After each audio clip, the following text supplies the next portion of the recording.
Gloire à Dieu, alléluia, que le Seigneur nous bénisse, frères et sœurs. Nous sommes à notre culte, aujourd'hui dimanche 24 octobre, et nous devons partager la parole de Dieu après un temps de louange et de célébration. Prions le Seigneur. Notre Dieu, nous te bénissons pour ce jour. Te disons merci de nous donner l'opportunité, l'occasion d'être en ta présence, Seigneur notre Dieu, et d'entendre ta parole. Que je diminue, que toi seul sois élevé, Seigneur. Parle à nos cœurs et instruis-nous ce matin. Et donne gloire à ton Saint-Nom. Au nom de Jésus. Amen. Alléluia, alléluia, alléluia. Que le Seigneur nous bénisse. Genèse chapitre 18. Genèse chapitre 18. Rapidement, nous allons prendre nos Bibles. Genèse chapitre 18, le verset 1 jusqu'au verset 10.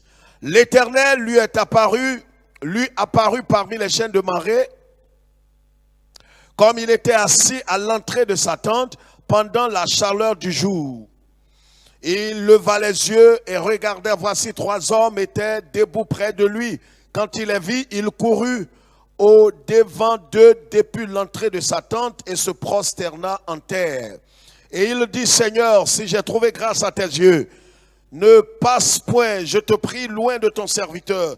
Permettez qu'on apporte un peu d'eau pour vous laver les pieds. Reposez-vous sous cette table. J'irai prendre un morceau de pain pour fortifier votre cœur. Après quoi, vous continuerez votre route. Car c'est pour cela que vous passez près de votre serviteur. Il répondit, fais comme tu l'as dit. Abraham alla promptement dans sa tente vers Sarah et il dit, vite, 3 mesures de fleurs et de farine pétrie et fait des gâteaux. Et Abraham courut à son troupeau, prit un vautan de bon et le donna à son serviteur, à un serviteur qui se hâta de l'apprêter. Il prit encore de la crème et du lait avec le veau qu'on avait apprêté. Il les mit devant eux. Il se tint lui-même à leur côté sous l'arbre et il mangeait. Alors il lui dit, où est Sarah ta femme? Il répondit, elle est là, dans la tente. L'un d'entre eux dit, je reviendrai vers toi à cette même époque, et voici Sarah ta femme aura un fils. Sarah écoutait à l'entrée de la tente qui était derrière lui. Verset 11, Abraham et Sarah étaient vieux, avancés en âge, et Sarah ne pouvait plus espérer avoir des enfants. Elle rit en elle-même en disant, maintenant que je suis vieille, aurais-je encore des désirs? Mon Seigneur aussi est vieux. L'Éternel dit à Abraham, pourquoi donc Sarah a-t-elle ri en disant, est-ce que vraiment j'aurai un enfant, moi qui suis vieille?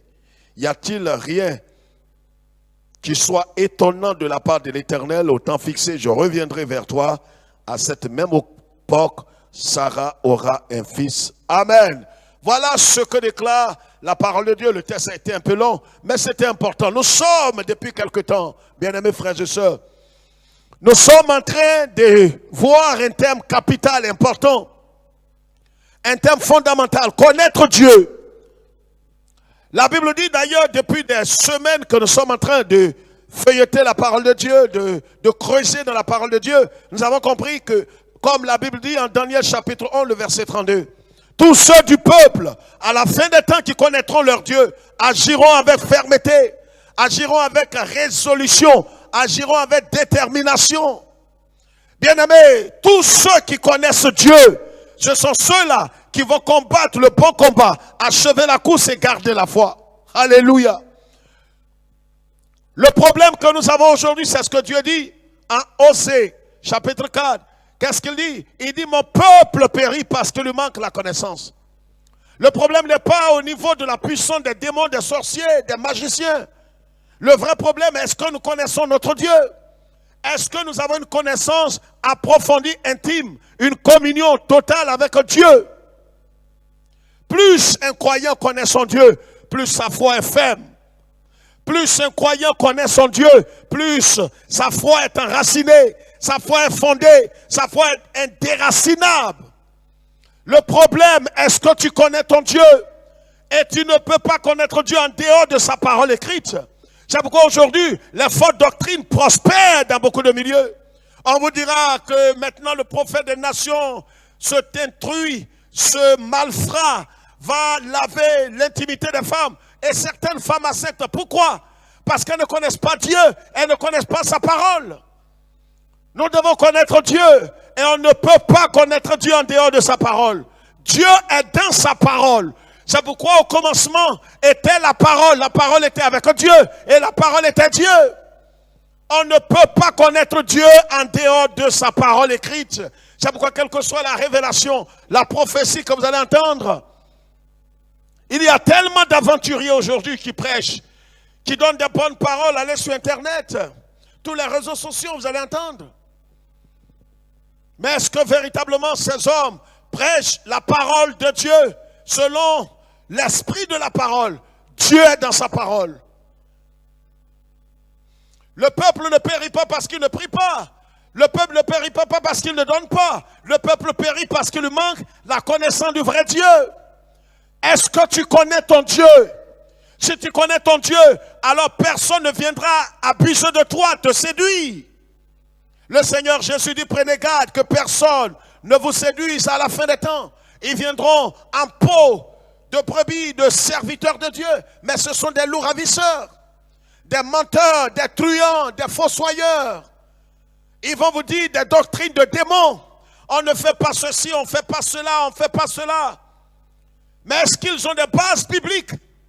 Les gens vont vous parler de « j'ai été le premier ministre de Satan ». Et après, tu n'as pas honte? J'ai été le neveu de Satan, mais ça n'engage que ta famille. Qu'est-ce que nous on a à voir avec tes affinités avec Satan? Et aujourd'hui, des gens, vous allez voir, la plupart qui disent qu'ils ont été des canaux de Satan sont devenus encore des instruments du diable pour détruire l'église de l'intérieur. Parce qu'ils vont raconter des doctrines de démons, des prophéties, des révélations. Parce qu'ils auraient connu les profondeurs de Satan. Faites très attention. Beaucoup d'infiltrés. Est-ce que nous connaissons le thème de notre message ce matin, ce dimanche matin? C'est connaître Dieu pour mieux l'adorer. Le Seigneur Jésus dit, les véritables adorateurs adoreront Dieu en esprit et en vérité. Ce que Dieu cherche, ce sont les adorateurs. Pas forcément des chantres, mais des adorateurs. Des hommes qui appartiennent au Seigneur, dont l'esprit, l'âme et le corps vénèrent le Seigneur, adorent le Seigneur, célèbrent le Seigneur en esprit et en vérité. Connaître Dieu pour mieux l'adorer. Et adorer Dieu ici, c'est le vénérer, c'est le craindre, c'est le servir. C'est ça, adorer Dieu.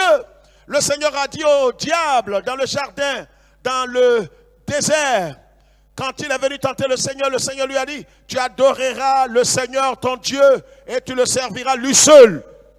Dieu nous a créés pour l'adorer, pour le servir. Mais on ne peut pas adorer Dieu si nous ne le connaissons pas. Voici l'histoire d'Abraham. La Bible dit que cet homme était assis devant sa tente en plein jour, en pleine chaleur, en plein midi. Il était assis. Ça nous interpelle. Voyez, il n'était pas vagabond. Il n'était pas là en train de se pavaner. Il était assis. C'est l'image de quelqu'un qui est affermi.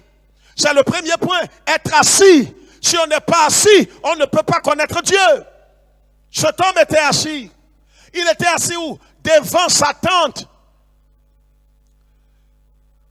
Il avait une tente. Pas une tente, être humain, la sœur de ton père ou de ta mère. Non. Mais une tente avec T-E-N-T. Une maison provisoire qui démontrait qu'Abraham, comme la Bible dit en hébreu, Abraham n'avait pas de foi ici pour les choses de la terre. Sa foi était dans le Dieu qui a créé le ciel et la terre, le Dieu d'Abraham, d'Isaac et de Jacob. Vous m'entendez? C'est pourquoi il avait une maison provisoire, parce que son espérance était dans le Dieu qui est l'architecte parfait, qui est en train de bâtir une félicité éternelle. Abraham avait deux choses. Il avait une tente et il avait un autel. L'autel, c'est l'endroit où il rencontrait Dieu. Et il avait sa maison où il dormait. C'était une maison provisoire, précaire. C'était l'image de la consécration d'Abraham. C'est parce qu'on te demande aujourd'hui de vivre dans un bidonville pour démontrer que tu as foi en Dieu. Mais Abraham était un nomade. Il allait ça et là parce qu'il savait en lui-même qu'il n'avait pas de territoire permanent, de cité permanente, de ville permanente ici sur la terre. Il était un pèlerin. Il avait l'esprit d'un pèlerin. Et c'est ce que la Bible dit d'ailleurs, que nous sommes des voyageurs et des pèlerins sur la terre. Prenons garde. Nous ne sommes pas des habitants de la terre, nous sommes des pèlerins. Ayons l'esprit de pèlerin. Abraham, le premier point que je voudrais souligner, que vous pouvez écrire d'ailleurs, prenez note. Abraham était, la Bible dit qu'il était assis à l'entrée de sa tente. Il était assis. Être assis ici est synonyme, comme je l'ai dit, d'affermissement, de maturité. Il était affermi, il était fondé. Il était assis devant la tente. La deuxième chose, c'est qu'au verset 2, la Bible dit, il leva les yeux et regarda. C'est un signe très fort. En Colossiens chapitre 3, le verset 1 à 3, la Bible dit, si vous êtes sauvés, vous êtes nés de nouveau, vous avez été rachetés, aspirez au chaud d'en haut. Vous vous souvenez que le même Dieu a parlé à Abraham un jour et lui a dit, lève les yeux, regarde le ciel, si tu peux compter les étoiles, ta postérité sera comme les étoiles. Abraham avait les yeux levés vers le ciel. Vers quoi tes yeux sont-ils levés? Voyez, ce sont des éléments qui ne trompent pas dans la maturité spirituelle, dans la connaissance de Dieu. Non seulement il était assis, ça démontrait qu'il était affermi, il était fondé, il était enraciné. Est-ce que tu es enraciné? Sinon tu seras balayé par des vendeurs d'illusions, par des doctrines de démons. Des gens qui vont te contraindre, te maudire, te dire que si tu n'apportes pas la dîme, les offrandes, tu seras maudit. Et pourtant Dieu ne force personne à donner. Nous donnons parce que c'est un signe d'adoration. Vous m'entendez? C'est un signe d'adoration. Dieu ne contraint personne. Même pour le ciel, Dieu dit, je mets la vie et la mort devant toi, mais je t'encourage à choisir la vie éternelle. Dieu ne force personne. Nous devons l'adorer de tout notre cœur. L'adoration fait partie de notre gratitude envers Dieu. Et c'est véritablement la responsabilité des élus, des sauvés. Un impie ne peut pas adorer Dieu qui ne connaît pas. Donc ce sont ceux qui connaissent leur Dieu, qui l'ont rencontré, qui l'ont reçu, qui ont une expérience personnelle avec Dieu, qui le vénèrent, qui l'adorent par leur bien, par leur temps, par leur talent, par leur don. Ils adorent Dieu, ils vénèrent Dieu, ils mettent Dieu à la première place. Si vous voyez quelqu'un mettre Dieu à la première place, c'est parce qu'il le connaît. C'est parce qu'il connaît le Seigneur. On ne peut pas mettre Dieu à la première place si on ne le connaît pas. C'est pourquoi nous lui donnons les prémices, nous donnons tout ce qui est meilleur, parce que nous avons été rachetés. 1 Corinthiens 6, 17 à 20. Nous avons été rachetés à un grand prix. On ne s'appartient pas. On appartient à celui qui nous a rachetés. Donc je ne fais plus ce que je veux, mais je fais ce que celui qui m'a racheté m'ordonne de faire. Abraham était donc assis. Le deuxième point, c'est qu'il leva les yeux. Et il regardait constamment le ciel. Il était en communion avec Dieu. Il s'attendait à Dieu. Voilà l'attitude de quelqu'un qui est mature, quelqu'un qui connaît son Dieu. Il est assis, il a les yeux focalisés sur Dieu, sur le ciel. Vers quoi tes yeux sont-ils focalisés? La Bible dit, il regardait et voici 3 hommes étaient debout près de lui. Quand il les vit, troisième élément, c'est qu'il les vit. Il les a vus. Parce que vous voyez, si vous êtes distrait dans votre communion avec Dieu, vous ne verrez jamais l'action de Dieu. Si Abraham était distrait, j'ai parlé du premier point, c'est qu'il était assis. Le deuxième point, il avait les regards.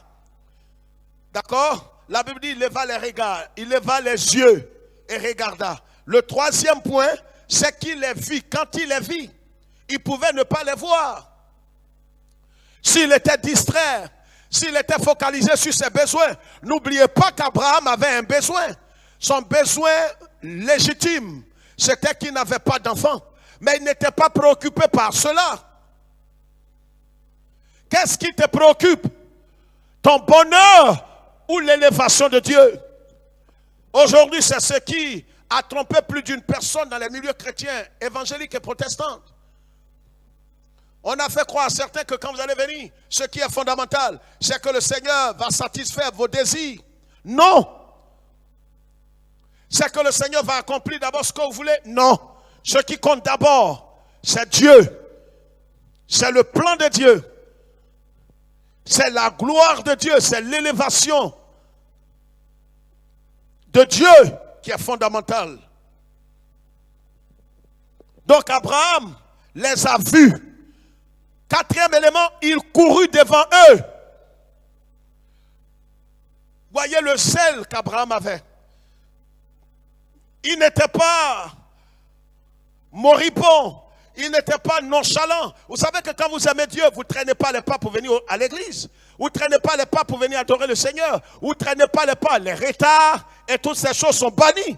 Quand tu connais Dieu, le retard est banni de ta vie.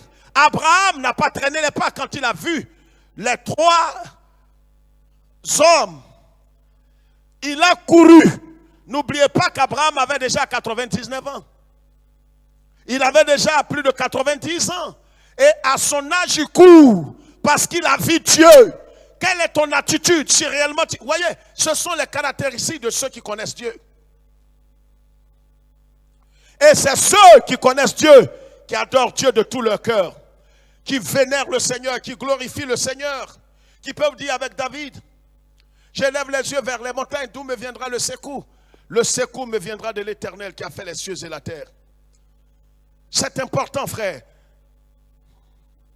Donc le quatrième point, c'est qu'il courut devant eux. Il a couru.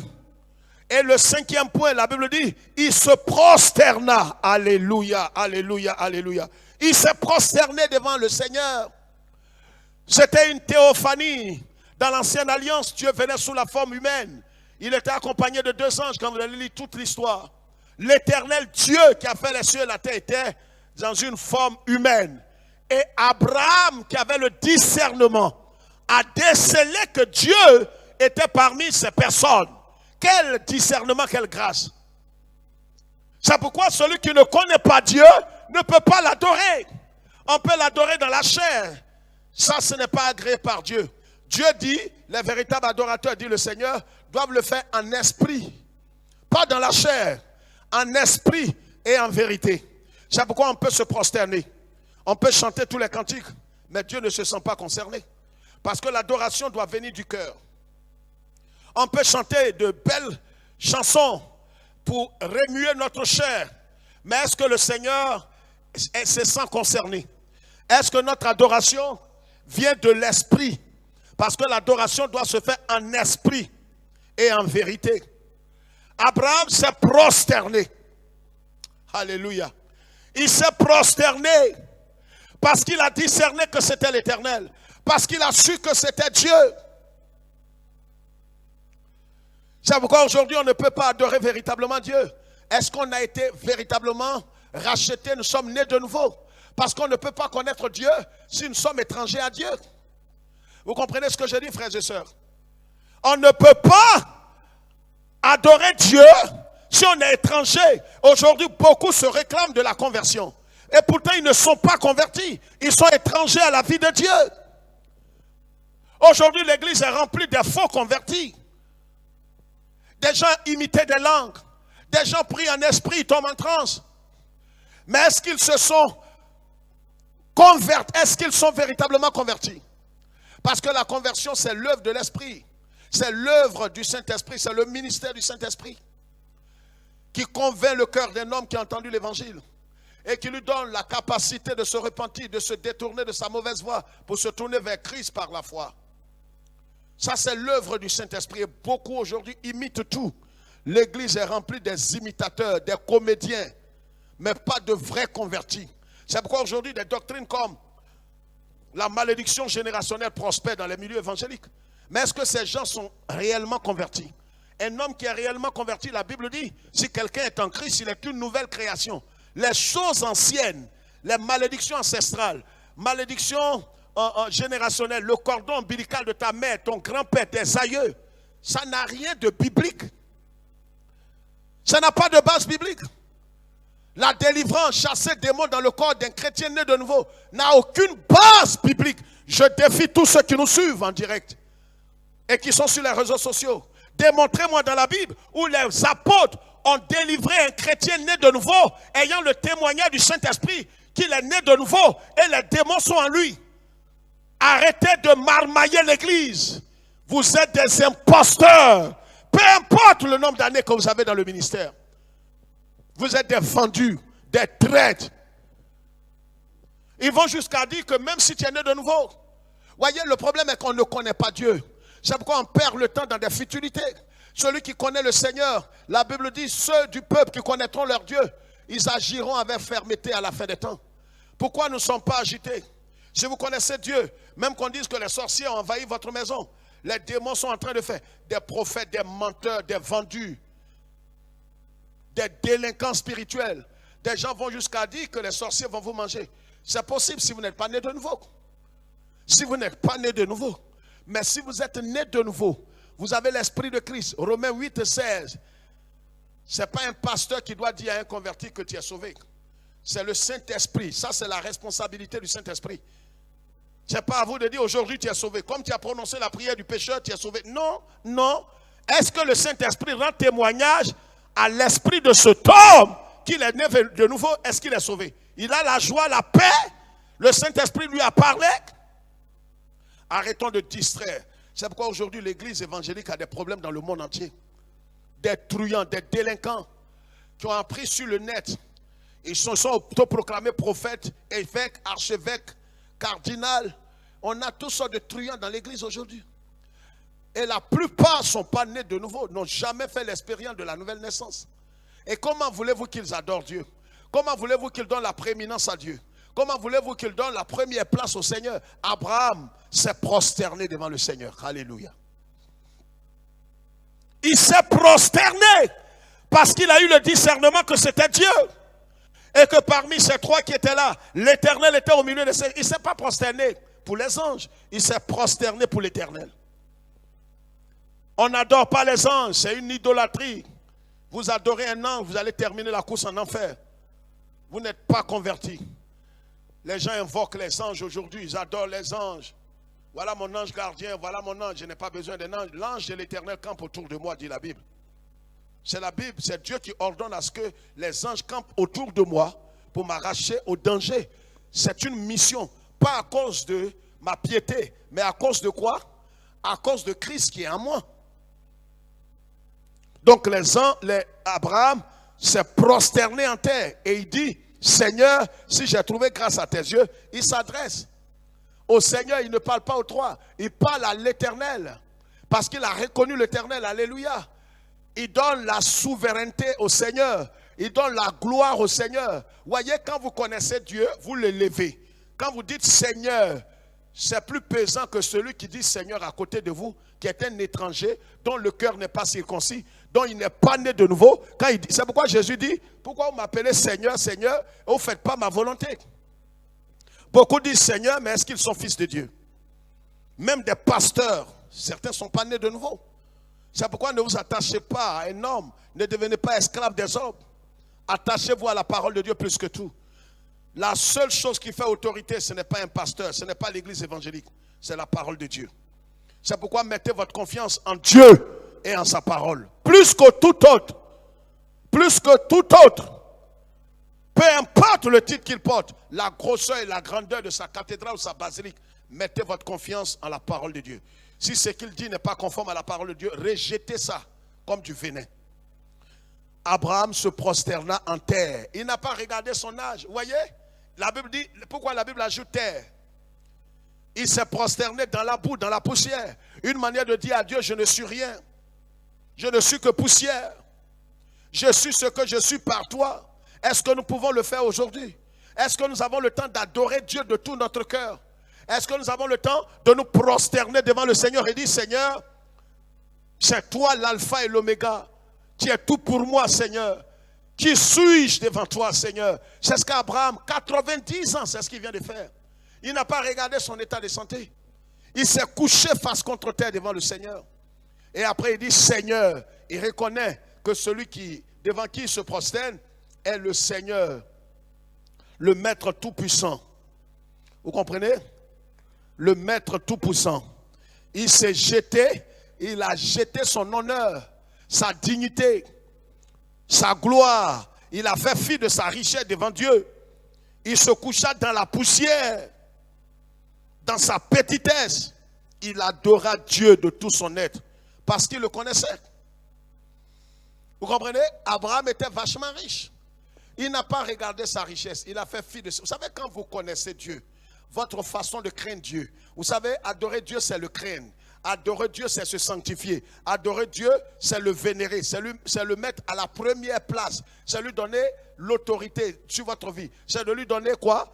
La gloire, la dignité, la première place, la prééminence. C'est pourquoi vous ne pouvez pas discuter d'argent avec le Seigneur. Dans le bon terme, dans le bon sens. Parce que vous lui appartenez. Vous êtes sa propriété. Il a un droit de vie sur vous. C'est ça la vie chrétienne. Si réellement nous sommes nés de nouveau et que nous avons l'Esprit de Dieu, nous sommes conduits par l'Esprit, alors nous allons adorer le Seigneur en esprit et en vérité. Que ce soit dans les cellules, que ce soit 2 ou 3, on n'a pas besoin de bâtiments faits de main d'homme forcément. C'est important, mais ce n'est pas indispensable. Même si nous sommes sous un manguier, nous sommes quelque part dans une forêt, vous êtes quelque part assis, 2 ou 3 personnes, c'est l'église de Jésus-Christ. C'est l'église de Jésus-Christ, vous n'avez pas besoin d'une cathédrale, d'une basilique, non, pas vraiment. Si Dieu vous met à disposition, que Dieu soit loué. Mais si vous avez un lieu simple, vous pourrez adorer le Seigneur. Amen. Il s'est prosterné en terre. Après, il dit Seigneur. Et après, qu'est-ce qu'il va faire? Son adoration ne s'arrête pas là. Il va aller chercher un morceau de pain, il va apporter de la viande, il va apporter du lait. Tout ça parce qu'il connaît son Dieu. Voyez, quand vous connaissez, ce n'est pas les anges qui lui ont dit et l'Éternel qui lui ont dit va chercher de la nourriture. Il connaît Dieu. Plus tu le connais, on ne doit plus te dicter comme un enfant. Tu sais ce que tu dois faire. Tu sais ce qui est bon parce que le Saint-Esprit te parle. On n'est pas guidé par du bout du nez par des pasteurs. On est guidé par le Saint-Esprit. Le Saint-Esprit parle à notre cœur et nous obéissons au Seigneur. On n'est pas dicté. Les choses ne nous sont pas dictées. Les bergers, les conducteurs spirituels peuvent nous donner des conseils, mais nous sommes conduits par le Saint-Esprit. Qui est-ce qui a dit à Abraham d'aller prendre du lait, d'aller prendre un veau, d'aller prendre du pain? C'est lui-même. L'Esprit l'a convaincu. Vous savez, quand vous connaissez le Seigneur, vous l'aimez de tout votre cœur. Plus vous le connaissez, plus vous l'adorez. Et vous l'adorez avec ce que vous avez, sans qu'on ne vous parle, sans qu'on ne vous contraigne, sans qu'on ne vous oblige. Qui a dit à Abraham d'aller prendre un veau?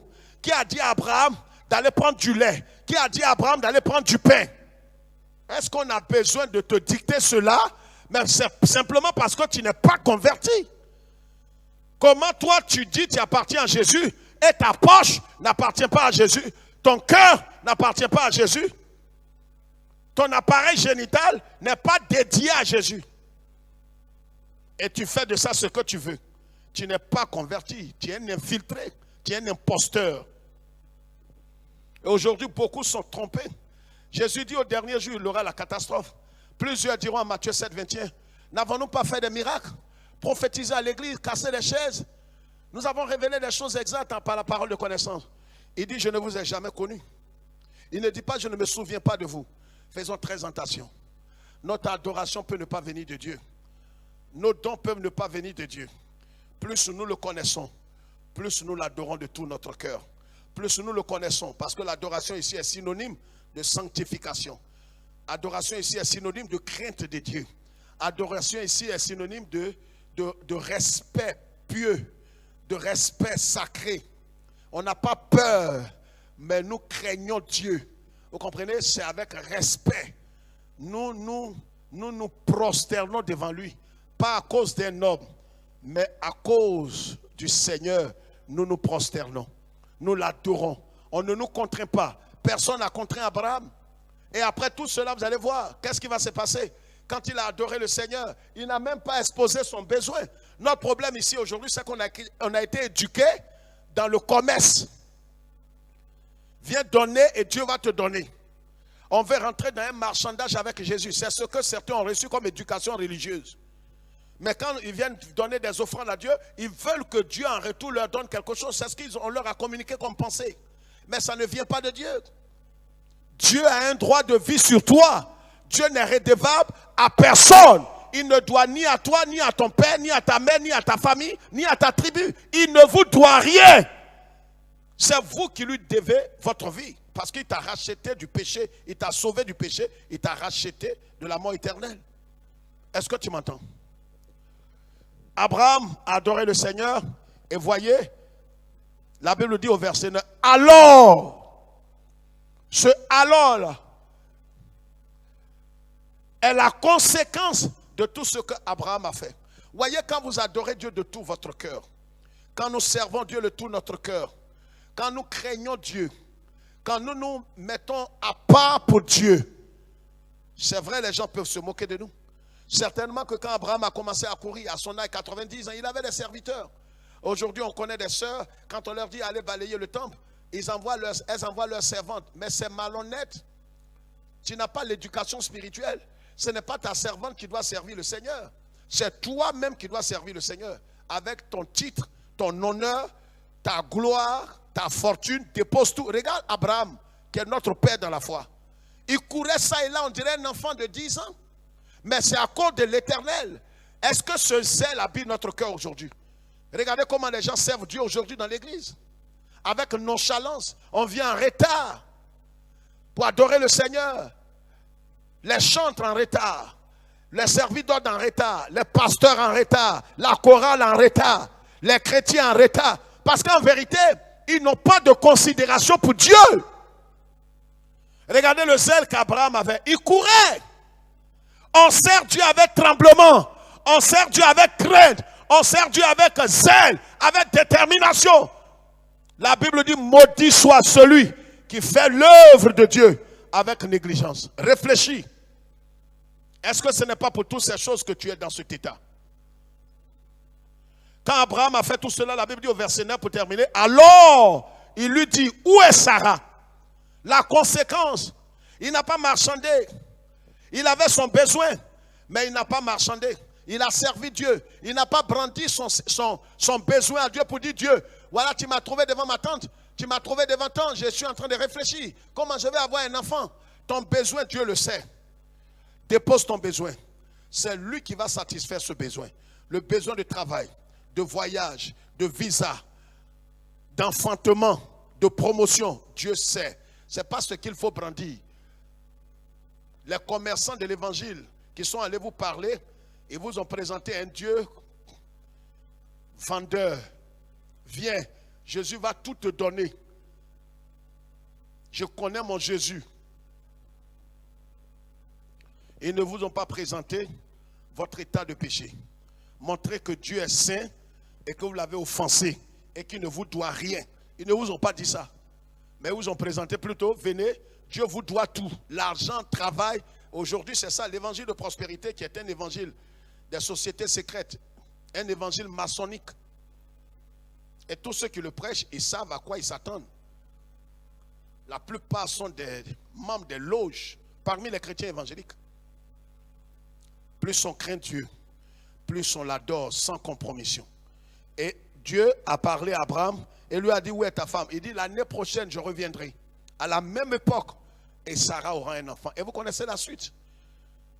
Et Sarah a eu un enfant. Voyez, Abraham n'a pas d'abord déposé son besoin. Est-ce que tu m'entends ce matin? Abraham n'a pas déposé son besoin. Ce que Abraham a fait, c'est d'adorer Dieu. Il a servi Dieu. Il a vénéré le Seigneur dans son zèle parce qu'il le connaissait, parce qu'il a discerné que c'était le Dieu qui l'a créé. Et comme il a servi de tout cœur, Dieu maintenant en retour va combler le désir de son cœur. Et c'est en cela que le roi, Salomon dit, fait de l'Éternel des délices. Abraham a fait de l'Éternel ses délices. Et Dieu lui a donné ce que son cœur désire. Mais nous voulons faire l'inverse. On veut que Dieu d'abord nous bénisse, nous donne ce que nous désirons. Et après on va le servir. Si Dieu me donne un enfant, si Dieu m'ouvre la porte, si Dieu m'ouvre une porte de promotion, de guérison, de travail, Seigneur, tu vas voir comment je... Non, tu es un commerçant. Le Seigneur n'en a pas besoin. Jésus dit, ne t'ai-je pas dit que si tu crois dans le royaume de Dieu, c'est d'abord d'obéir avant de voir. On ne cherche pas à voir. Dans le monde, on voit et puis on croit. Ici, il faut croire d'abord et tu vas voir après. Si tu connais Dieu, tu ne vas pas attendre qu'on te motive pour l'adorer, pour t'éloigner du péché, pour te sanctifier, pour le vénérer, pour lui donner. Parce que tout ça fait partie de l'adoration.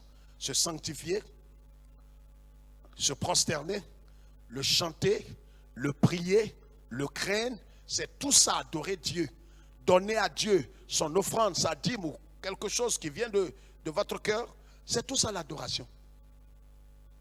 Adorer, ce n'est pas du bout des lèvres, chanter quelques cantiques. C'est tout ton être, c'est ton argent, c'est tes biens, c'est ton temps. Je n'ai pas le temps pour le Seigneur. Tu t'entends parler? Normalement, tu devrais mourir. Parce que celui qui n'a pas le temps, il est mort. Que Dieu nous bénisse ce matin. Dieu ne nous condamne pas et nous donne l'opportunité de nous ressaisir et de l'adorer. Ce matin, répands ton cœur devant le Seigneur. Implore sa grâce. Demande-lui pardon. Tu ne l'as pas adoré parce que tu ne l'as pas connu. La Bible dit en Romains chapitre 1 verset 18 et suivant, ils ont connu Dieu, mais ils ne l'ont pas adoré comme Dieu. C'est profond. On peut prétendre connaître Dieu, mais on ne l'adore pas comme Dieu. Ça montre qu'on ne l'a pas connu. On va se lever. Seigneur, nous te rendons grâce ce matin. Alléluia. Nous implorons ta grâce. Prions ensemble. Nous implorons ta miséricorde. Te demandons pardon pour notre attitude. En vérité, notre adoration est fade.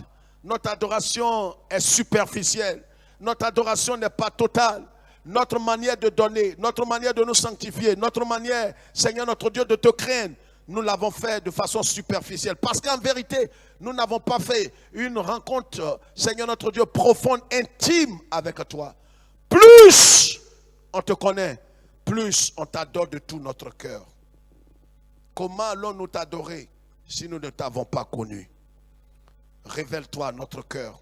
Amène-nous véritablement à la repentance, afin que nous puissions te connaître et t'adorer naturellement.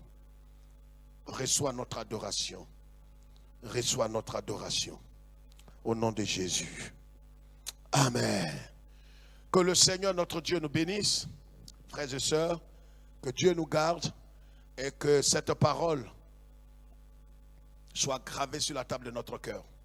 Connaître Dieu pour mieux l'adorer. Plus tu connais Dieu, plus tu l'adores sans contrainte, sans obligation, sans manipulation. Quand vous voyez des gens, est-ce que je dois faire ça? Est-ce que je dois faire ça? Est-ce qu'aller à la plage c'est un péché? Aller au cinéma c'est un péché? Est-ce que boire bière c'est un péché? C'est parce qu'il ne connaît pas Dieu. S'il connaît Dieu, il aura la réponse à toutes ces questions par le Saint-Esprit. C'est pourquoi les débats stériles qui se font sur Internet entre les musulmans et chrétiens, éloignez-vous. Entre des antéchrists, des gens qui vous disent non, on peut avoir 3, 4 femmes, on peut connaître sa femme avant de se marier. Ne vous joignez pas à ces gens. C'est des gens qui sont nés pour se perdre, c'est des fils du diable, ce sont des antéchrists dont a parlé Saint Jean. Plus tu connais Dieu, plus tu t'éloignes des choses stériles. Que Dieu vous bénisse.